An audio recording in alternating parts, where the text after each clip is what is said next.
প্রিয় শিক্ষার্থী, আশা রাখি সকলে ভালো আছো।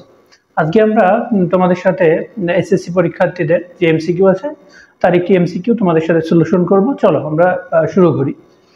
তাহলে দেখো, এখানে আমাদের প্রথমত যে ব্যাপারটা খেয়াল করতে হবে, এইটাকে ভিত্তি বলে, যেমন 2^2x - 6, 3^2x - 6।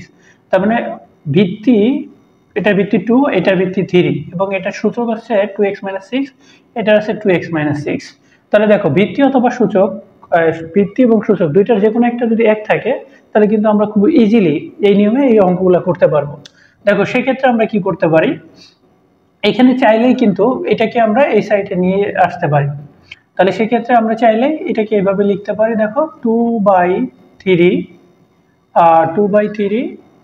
এরপরে আমরা চাইলে দেখো এটা x - 3, এখানে আছে 2x - 3 সমান এখানে কিছু থাকে না, মানে 1 থাকে। আর যদি কেউ এভাবে না করতে চায়, তাহলে সেক্ষেত্রে সে উভয় পাশে কি করতে পারে, 2x - 6, এখানে আছে 3^2x - 6, উভয় পাশে 3x - 2 দ্বারা ভাগ করে ফেলতে পারে। দেখো, দুইটারই সূচক একই, তাহলে আমরা কিন্তু 2/3 কে এভাবে লিখে এটার পর লিখতে পারি 2x - 6। আর এই পাশে কাটাকাটি যাওয়ার জন্য কি থাকে, শুধু 1 থাকবে। তাহলে দেখো, এই ব্যাপারটা মনে হয় আমরা মোটামুটি বুঝেছি। এখন আসো, এইখানে যখন 1 থাকবে, কত থাকবে, 1 থাকবে, তাহলে চাইলেই কিন্তু আমরা এই যে ভিতরে যে ভিত্তি আছে, ভিত্তিটাকে নিয়ে আসতে পারি। সেটার জন্য আমাদেরকে একটি টেকনিক অবলম্বন করতে হবে।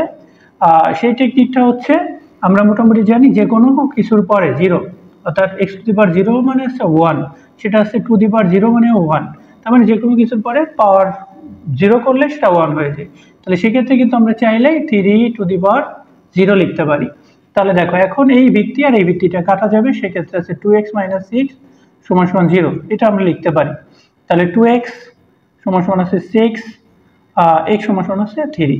দেখো, আমরা কিন্তু খুব ইজিলি এই প্রসেসের মাধ্যমে কিন্তু এইভাবে যখন ভিত্তি আলাদা থাকবে কিন্তু সূচক একই থাকবে, সেই অঙ্কগুলোর সলিউশন কিন্তু এইভাবে করতে পারবো।